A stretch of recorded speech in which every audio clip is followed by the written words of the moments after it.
like I said, I was going to talk about this, but I'm going to do it in a very discreet kind of manner, so that way, if it gets out, there's no, tracing it back or anything.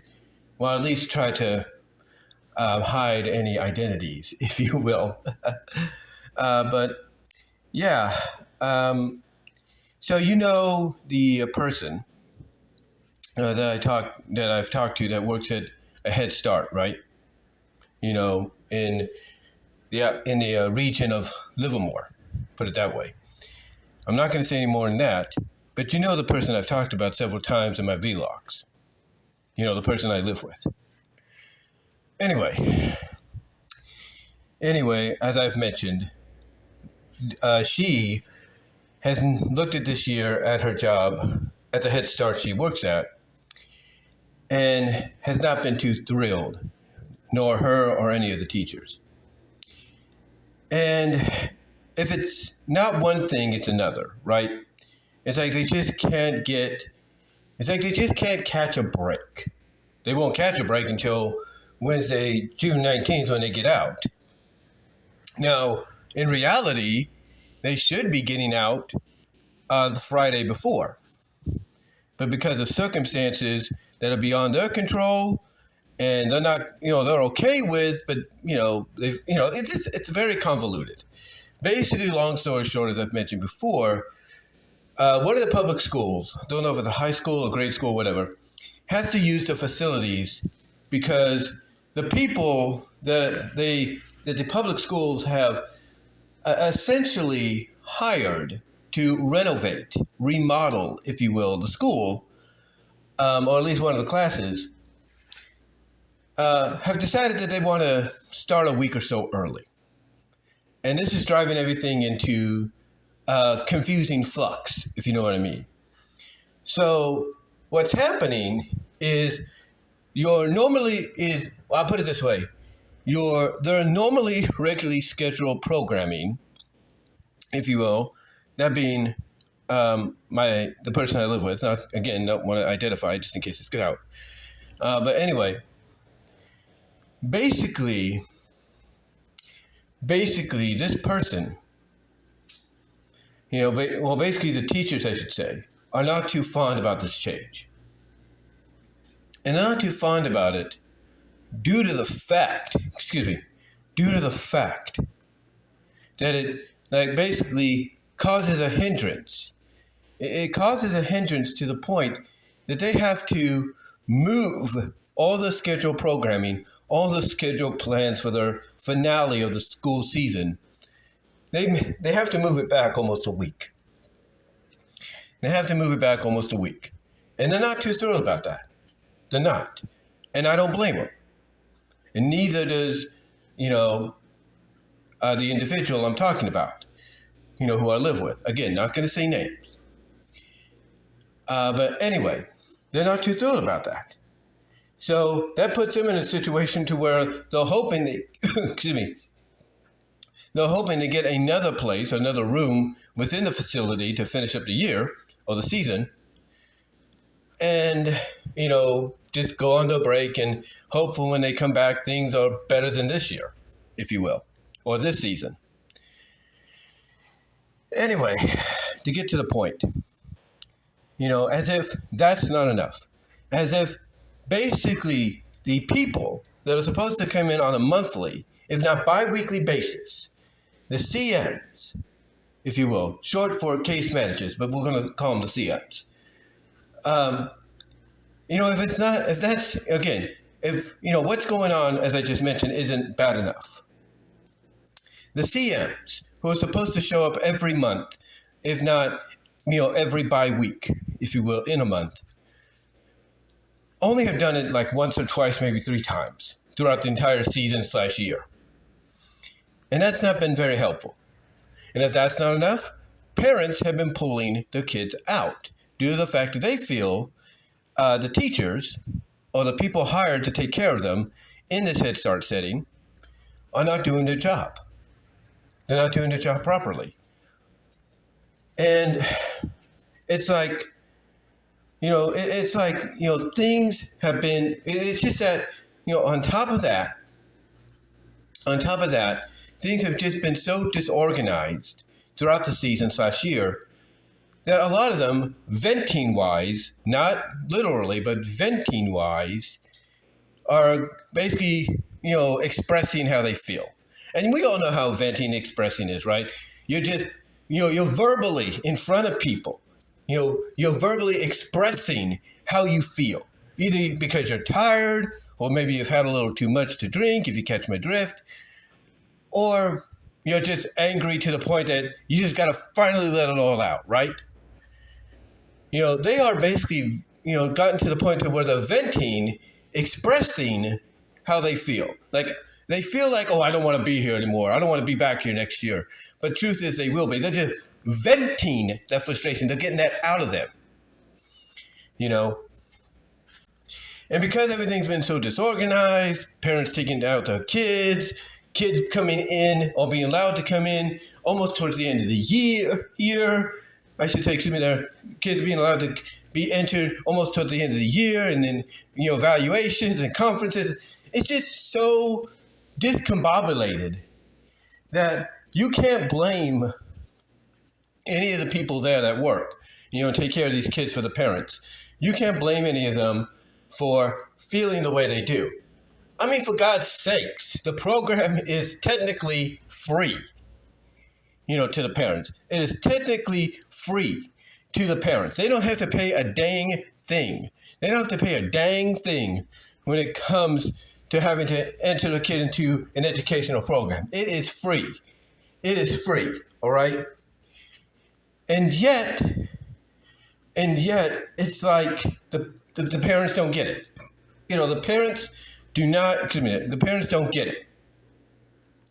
And it seems that the program overall, the Head Start program overall, is more invested in making money instead of investing the support for those that work for them, the teachers, the assistants, you name it, the caretakers. They are more invested in making the moolah instead of saying, like, how can we help you out, teacher so-and-so? That is what they're more invested in, is the money. And it's just driving everybody crazy. It's driving everybody effing crazy. And I don't blame anybody for being mad. I don't. I don't blame the person that lives with me, again, trying to be discreet here. I don't blame them for being angry. And if that's not enough, she calls me up this morning, tells me about, as I mentioned in the vlog, how burnt everything is on Coral Hollow, or around the Coral Hollow area near Tracy. But then, if that's not enough, then she asked me to guess about something.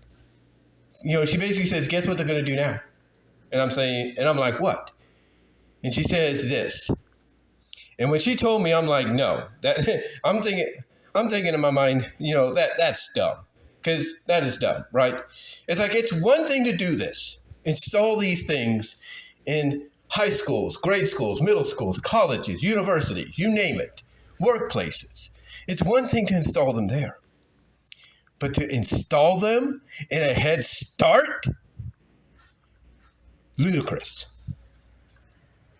Because basically, what's happening is they're going to, and obviously she mentioned to me that they were told about this at the beginning of the year, but still it's very unsettling because I think, my honest opinion, they probably felt that maybe they mentioned it, but they wouldn't go through with it. What they plan to do at a Head Start of all places is install cameras. Yeah, you heard me. Install cameras. And when she told me this, she's like, I don't know if I like that idea. I don't know if I want to be here if that's going to happen. But there might be several reasons.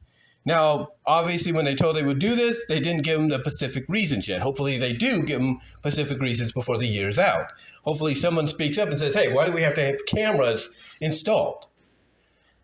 But there's two reasons. Two reasons I think this is happening.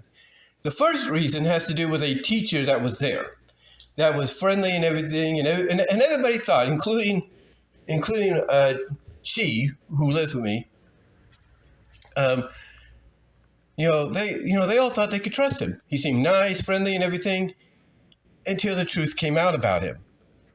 Because you see, he transferred to another facility in San Francisco, another area, under the same people, and that's where he basically got arrested. And why? Because he had taken pictures of kids, young girls, we don't know if it was preschool or whatever, in bathrooms. Yeah. And he was arrested for basically he was arrested for, well, you get the idea. I don't want to say it, but you know what it is. And he's serving jail time as far as I know. And this basically put a black eye, on this place, this organization, this company my friend, almost let it slip there, my friend works for. But yeah, it put a black eye on it, okay? It put a black eye on it. And if that's not enough by putting a black eye on it, if that's not enough to put a black eye on it, here you have kids coming in later, after that situation's done, here you have kids coming in later, and all of a sudden they have scratches, on their necks. They have, bruises on their face or something. They have something that's happened to them. And a lot of the parents, apparently, have acted, and I've been told this by my friend, have acted like, basically what happened to the kid happened at home. I mean, it happened at the school. It happened at the Head Start, which my friend and her fellow teachers know is not true. So there's several reasons. Why the cameras are being installed. One, because of what that guy did, and two, because they want to see, that being, I guess, the management, want to see whether or not the parents are telling the truth or they're fabricating. Because let's get something straight. Management, as disorganized as this year has been for my friend and her crew, obviously have been getting complaints from all fronts, the parents and the teachers. So I think one of the main reasons they're doing this, the reason they're doing this is to, basically take responsibility, acknowledgement for what that individual did. I think that's one reason. But the other reason is because they want to see whether or not the parents are telling the truth or they're not. And I'll tell you this, if the cameras work in the favor of the teachers, if the teachers are given like a piece about it, because these cameras, believe it or not, they have the technology nowadays to where the security cameras, can blur out the faces of those it knows are teachers. It can blur the faces out. It can blur the faces out of the kids too. That's what it can do. And it can only be unblurred by those that are trained on that technology. Anyway, the only way this works in the favor of the teachers is if the kid comes in and they see that maybe the kid has a bruise or a scratch, very, very noticeable, and then the parent comes in, sees that, and then starts complaining. The only benefit that it works in the teacher's favor is that visually, video evidence-wise, visually, they would have video evidence on, hey, you're lying about what happened to your kid. It probably happened at home or somewhere else. It didn't happen here. So I'm thinking that's the other reason, not just because of what that guy did. That's one reason. That's probably one of the more literal reasons, but also as a response to the complaints on both ends.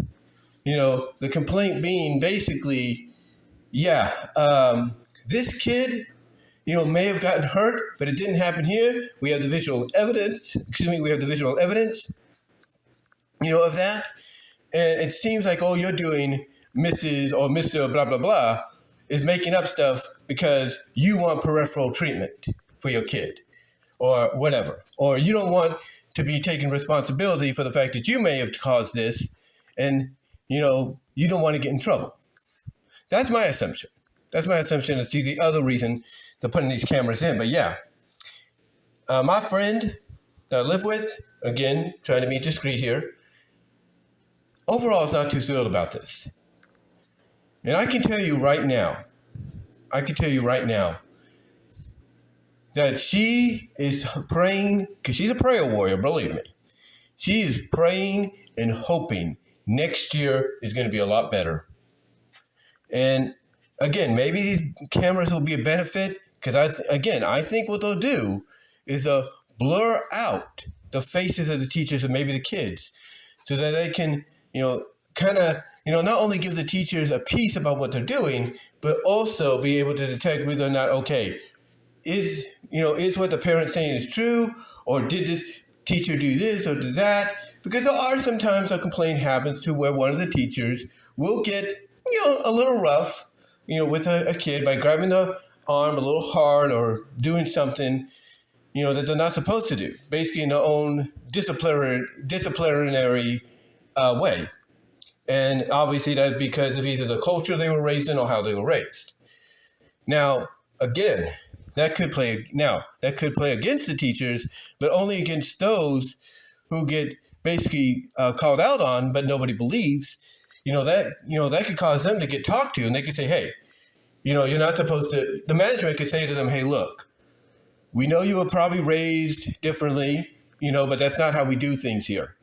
You got to treat these kids with respect. Just look at them and say, no, don't do that. Or I'm going to take this away if you don't behave. And that's it. That's it. But we'll see what happens. It could be a blessing, it could be a curse, it could be a mixture. Who knows? But yeah, that's what I was alluding to in the vlog as I was heading to Rayleigh/Nob Hill to get some groceries and stuff, or get some things we needed. Which, by the way, right now, I don't know if they're done already. They were doing a seminar in there, for a free seminar for, I guess, parents and whoever, when it comes to reading and everything and certain other stuff. And it was through the Gustine traveling service, Gustine, California, which is not that far from here. About 5 minutes, 10 minutes. They were doing a traveling library there. So obviously they were doing something, on behalf of Gustine, because they got the highway being worked on over there. So yeah, that's what happened. So that was what's going on there. But anyway, I just wanted to come on here and talk about that and ask you, quite frankly, if you know anybody that has been a teacher position, Head Start, preschool, kindergarten, maybe even high school, grade school, you name it. Have they ever expressed to you how they just don't like the idea of, cameras being installed at schools, whether they know it's for the betterment or what? Let me know. Give me your thoughts on that. But anyway, I just wanted to come out and talk about that in case you guys were wondering what I was alluding to in the vlog. And until next time, guys, I will talk to you all later, and I am out.